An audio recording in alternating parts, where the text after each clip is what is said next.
नमस्ते दोस्तों। स्वागत है आपका हमारे YouTube चैनल CAVC कंसल पर। आज हम आपको बताने जा रहे हैं RBI की मॉनेटरी पॉलिसी कमेटी की जो जस्ट मीटिंग हुई है 7 जून को, उसके बारे में और क्या डिसीजंस उसमें लिए गए, इसको हम यहाँ ब्रीफिंग करने वाले हैं। हम शुरुआत करते हैं अपनी वीडियो के साथ।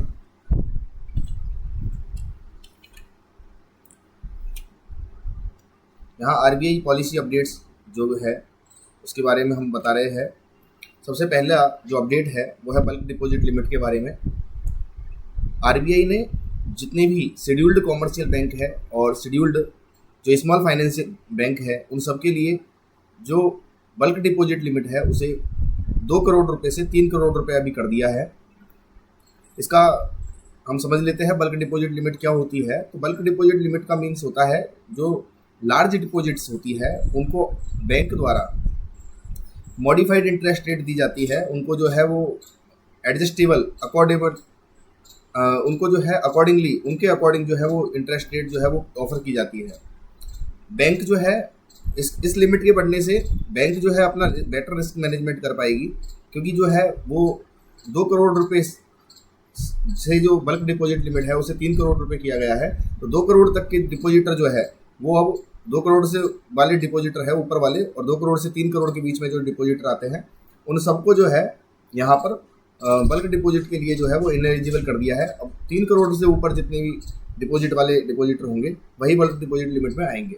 तो इसलिए इससे क्या होगा, इससे ये होगा कि बेटर रिस्क मैनेजमेंट बैंक कर पाएंगे और वो अपनी पॉलिसी जो 3 करोड़ से नीचे वाले जो डिपॉजिटर्स हैं उनको अकॉर्डिंग खुद के अकॉर्डिंग कर पाएगी। उनके डिपॉजिटर के अकॉर्डिंग उनको जो है अपनी पॉलिसी जो है वो चेंज नहीं करनी पड़ेगी, इंटरेस्ट को अकोमोडेट नहीं करना पड़ेगा। और इसके अलावा लोकल एरिया बैंक जो है उनके लिए जो है ये लिमिट जो है वो 1 करोड़ रुपए है। जैसे RRB जो रीजनल रूरल बैंक है उनके अकॉर्डिंग जो है उसकी बल्क डिपॉजिट लिमिट को किया गया है। हम जानते हैं कि bank have discretion to offer differential interest rate on bulk deposit. मतलब बैंक अपने डिस्क्रिएशन के अकॉर्डिंग बल्क डिपॉजिट पर जो है वो इंटरेस्ट रेट दे सकती है। उसमें कंपटीशन भी होता है आपस में जो डिपॉजिट्स में बड़ी डिपॉजिट्स के लिए, बट 2 करोड़ से 3 करोड़ करने से ये बेटर रिस्क मैनेजमेंट जो है वो बैंक यहाँ पर कर पाएगी। तो ये बल्क डिपॉजिट लिमिट जो है इसमें चेंजेस जो है वो RBI ने किया है। इसके अलावा एक्सपोर्ट एंड इम्पोर्ट रेगुलेशन जो है इसके अंदर RBI जो है उसने फेमा की जो गाइडलाइन है, ठीक है, उनको जो है सिंप्लीफाइड करने के लिए जो है वो कदम उठाया है। और जल्दी ही जून 2024 के जो अंत तक है ये नई जो ड्राफ्ट फेमा की जो गाइडलाइंस है वो सामने आने वाली है। RBI जो है उनको अपने वेबसाइट पर प्लेस करने वाली है, जिससे स्टेक होल्डर्स उस पर जो है वो अपनी रिकमेंडेशन दे सके, उसमें चेंजेस जो है वो सजेस्ट कर सके। उसके अकॉर्डिंग जो है वो फाइनल जो है फेमा की जो गाइडलाइन है उन्हें पब्लिश किया जाएगा RBI के द्वारा। इसके अलावा डिजिटल पेमेंट इंटेलिजेंस प्लेटफॉर्म जो है वो RBI लाना चाहती है। बेसिकली बहुत ज़्यादा जो फाइनेंशियल फ्रॉड्स है, बहुत जब से ये UPI एंड अदर्स जो सिस्टम चले हैं तो ईज ऑफ पेमेंट तो हुआ ही है, बट साथ ही फ्रॉड्स जो है डिजिटल फ्रॉड्स जो है वो उनकी संख्या जो है बढ़ती जा रही है। RBI के सामने एक बहुत बड़ा ये प्रॉब्लम जो है हो रहा है। तो RBI जो है वो ये चाहती है कि ऐसा सिस्टम हो कि नेटवर्क लेवल पर फ्रॉड को रोका जा सके। बेसिकली अभी जो फ्रॉड होते हैं उसमें जो फ्रॉड होते हैं वो कई जगह नेटवर्क इंटेलिजेंस को यदि बढ़ा दिया जाए, यहाँ बैंक लेवल पर इंटेलिजेंस बढ़ा हुआ है और कस्टमर लेवल भी अपनी तरफ से यदि मान लो इंटेलिजेंस से काम कर रहा है, बट बीच में जो नेटवर्क लगा हुआ है वो भी यदि इंटेलिजेंट सिस्टम हो, यदि उसमें भी इंटेलिजेंस को बढ़ा दिया जाए तो हमारी जो साइबर सिक्योरिटी है और ज़्यादा अच्छी हो जाएगी इस पेमेंट के लिए। तो RBI जो है वो इस पर इनिशिएटिव लेना चाह रही है कि नेटवर्क लेवल जो है नेटवर्क लेवल जो सिक्योरिटी है वो लगाई जाए। तो यहाँ पर न्यू फ्रेमवर्क जो है इसके लिए तैयार किया जाएगा, न्यू प्लेटफॉर्म तैयार किया जाएगा जिससे डिजिटल पेमेंट फ्रॉड को रोका जा सके। इसमें क्या होगा, यहाँ पर इसके लिए एक कमेटी बैठाई गई है जिसमें श्री AP होटा जो फॉर्मर MD एंड CEO है NPCI के, उनके अध्यक्षता में उनकी प्रेसिडेंटशिप में एक कमेटी बैठाई गई है जो डिजिटल पेमेंट इंटेलिजेंस प्लेटफॉर्म के लिए जो रिकमेंडेशन देगी। और ये जो कमेटी है वो विद इन 2 मंथ्स के अंदर डिजिटल पेमेंट इंटेलिजेंस प्लेटफॉर्म के लिए अपने रिकमेंडेशंस देगी। अकॉर्डिंगली उसके लिए जो पॉलिसी है वो तैयार की जाएगी।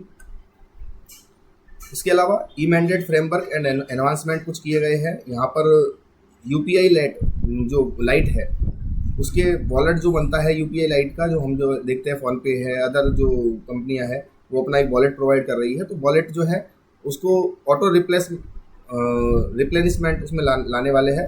ऑटो रिप्लेनिशमेंट का मतलब यहाँ पर ये है कि ऑटो जो है वो बैंक से आपके अमाउंट जो है वो यूपीआई लाइट वॉलेट में जो है वो अपने आप आता रहेगा। और इसी तरीके से फास्टैग के लिए भी यही जो फैसिलिटी चालू की गई है, जिससे हम अपने आप जो है वॉलेट से जो फास्टैग का आपका जो अमाउंट है वो ऑटोमेटिक जो है बैंक से रिचार्ज हो पाएगा। तो ये जो है फैसिलिटी जो है वो यहाँ पर आरबीआई द्वारा जो है वो स्टार्ट की गई है। फर्दर हम यहाँ पर ये जो पॉलिसी है ये स्टार्ट होने वाली है, इसके लिए गवर्नमेंट जो है वो अपना एक फ्रेमवर्क जो है इमेंडेड फ्रेमवर्क जो है वो इसके लिए लगाने वाली है। ये एनहांसमेंट है बेसिकली फैसिलिटीज़ में, जो एनहांसमेंट जो है उसमें लाने वाले हैं यूपीआई लाइट वॉलेट के अंदर एंड फर्दर जो है फास्टैग के अंदर यहाँ पर लाने वाले हैं। फर्दर हम बात करने वाले हैं आरबीआई हैकाथॉन हार्बिंगर 2024। आरबीआई जो है वो यहाँ पर थर्ड हैकाथॉन जो है वो करा रही थी। इससे पहले फर्स्ट हैकाथॉन जो है वो 2021 में हुई थी। इसके बाद जो अगली हैकाथॉन हुई थी 2023 एंड 24 में जो है वो हार्बिंगर 2024 जो है हैकाथॉन हो रही है। ये जो है हैकाथॉन उसका जो बेसिक जो मोटिव है वो है focus on zero financial frauds and accessibility. तो एक इंटेलिजेंस प्लेटफॉर्म जो है वो एस्टेब्लिश करना है, enhance safety and security of digital payment जो हम पहले ही बता चुके हैं। तो उसके लिए जो है यहाँ पर सजेशन मांगना और उसके लिए जो प्राइस भी इस हैकाथॉन के लिए किए गए हैं। This platform will utilize advance technology for network level intelligence and real time data sharing. Further invitation दिया गया है इनोवेटिव सॉल्यूशंस के लिए, वो हम अभी देखने वाले हैं। यहाँ पर ये हैकाथॉन में जो है जो है हम 2 पॉइंट जो है यहाँ लिए गए हैं। एक तो दिव्यांग फ्रेंडली जो टॉपिक लिया गया है और एक जो है वो जीरो फाइनेंशियल फ्रॉड्स पर टॉपिक लिया गया है। ये प्रॉब्लम स्टेटमेंट है बेसिकली, 3 प्रॉब्लम स्टेटमेंट जो है वो जीरो फाइनेंशियल फ्रॉड्स के लिए हार्बिंगर 2024 में दिए गए हैं। पहला जो प्रॉब्लम स्टेटमेंट है real time prediction detection and prevention of frauds in financial transaction using alternate source of data including publicly available information. Second topic जो है यहाँ पर problem statement ensuring transaction anonymity in token based transactions while maintaining financial system integrity. And third जो यहाँ पर दिया गया है identifying mule bank accounts public payment wallets. और जो दिव्यांग फ्रेंडली एक जो है यहाँ पर टॉपिक रखा गया है, प्रॉब्लम स्टेटमेंट रखा गया है, जिसमें accurately identifying bank notes by visually impaired, जो बेसिकली विजुअली इम्पेयर्ड होते हैं, जो देख नहीं पाते, उनके वो किस तरीके से बैंक नोट्स को जो है आइडेंटिफाई कर सकते हैं। तो being part of harbinger 2024 given an opportunity to participant to get mentored by industry expert and exhibit their innovative solutions before। जो भी इसका सॉल्यूशन जो है यहाँ पर प्रोवाइड कर दिए जाते हैं और इसके अंदर जो प्राइस मिलेगा वहाँ पर winner across each problem statement, प्रत्येक प्रॉब्लम स्टेटमेंट के लिए 40 लाख रुपीज़ जो है वो प्राइस यहाँ पर मिलेगा। और special prize to best all women team, मतलब जो वुमेन टीम है उस पर जो है वो यहाँ पर 20 लाख का जो है प्रॉब्लम स्टेटमेंट पर जो प्राइस रखा गया है। और स्टाइपेंड जो है यहाँ पर दिया गया है पर team shortlisted for solution development. जो भी सॉल्यूशन डेवलपमेंट के लिए टीम शॉर्टलिस्ट होगी उसे जो है 5 लाख रुपए का जो यहाँ पर जो है cost of development of prototype के लिए जो है वो यहाँ पर स्टाइपेंड दिया जाएगा।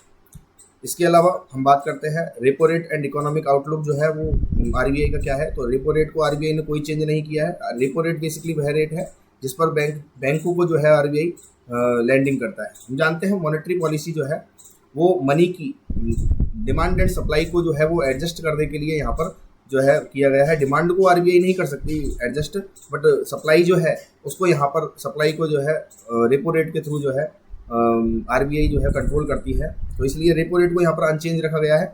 और स्टैंडिंग डिपॉजिट फैसिलिटी रेट जो है उसे 6.25% पर जो है वो अनचेंज रखा गया है। और मार्जिनल स्टैंडर्ड फैसिलिटी जो है रेट जो है उसको भी जो है 6.75% पर अनचेंज रखा गया है। यहाँ अनचेंज करने का यहाँ पर ये रहा है कि आरबीआई जो है वो इस बात को कर रहा है कि ना तो हमें इसे स्टेबिलिटी पोजीशन में रखना है, ना तो आरबीआई जो है इस बात की एक्सपेक्टेशन कर रहा है कि ज़्यादा इन्फ्लेशन जो है इन्फ्लेटरी कंडीशन जो है इकोनॉमी में है, और ना ही जो है आरबीआई ये कर रहा है कि किसी तरीके की मंदी वाली जो पोजीशन है वो इकोनॉमी में है, मतलब जैसी भी जो भी रेट अभी फिक्स कर रखी है उसके अकॉर्डिंग जो है वो यहाँ पर रेट को फिक्स रखा गया है, उस पर कोई चेंज नहीं किया गया है।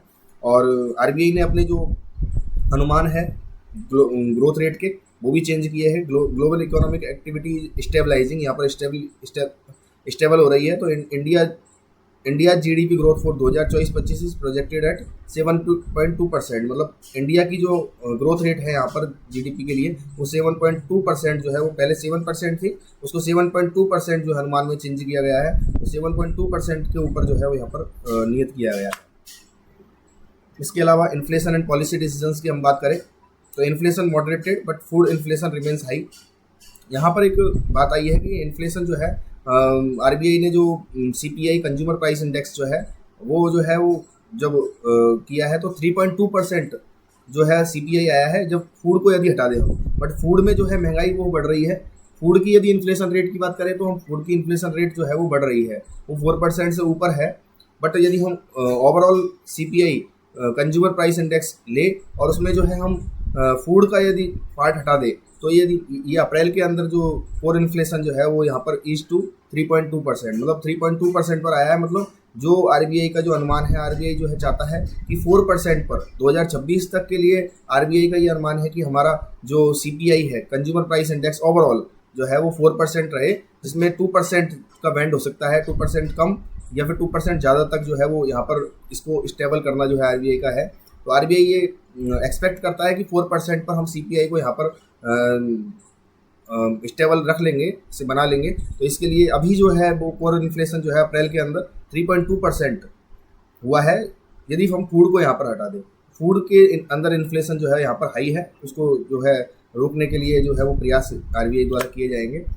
आगे summary of key policy measures and their expected impact जो है वो हम बात करते हैं कि आरबीआई ने जो है यहाँ पर एम्फेसिस किस पर किया है, तो the policy aim to ensure economic stability के लिए किया गया है यहाँ पर। इसीलिए स्टेबिलिटी के लिए ही यहाँ पर कोई चेंज जो है वो रेपो रेट में यहाँ पर नहीं किया गया है। और ग्रोथ को सपोर्ट किया गया है, ग्रोथ सपोर्टिव जो है पॉलिसी यहाँ पर बनाई गई है। और enhance financial security and inclusivity, मतलब यहाँ पर फाइनेंशियल सिक्योरिटी को बढ़ाने के लिए किया गया है। हम जानते हैं यहाँ पर एक पोर्टल बनाने की बात की गई है जिससे जो फाइनेंशियल सिक्योरिटी बढ़ सके।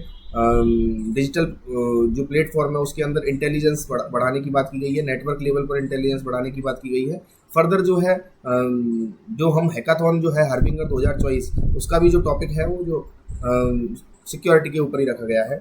और these measures are design to adapt the changing global and domestic environment, जो है उसके अकॉर्डिंग जो हमारा जो ग्लोबल एनवायरनमेंट और जो हमारा जो डोमेस्टिक एनवायरनमेंट है उसके अकॉर्डिंग जो है वो चेंज को एडेप्ट करने के लिए ये जो है पॉलिसी डिज़ाइन की गई है। तो इतना ही हम इस पॉलिसी में बात करने वाले हैं। तो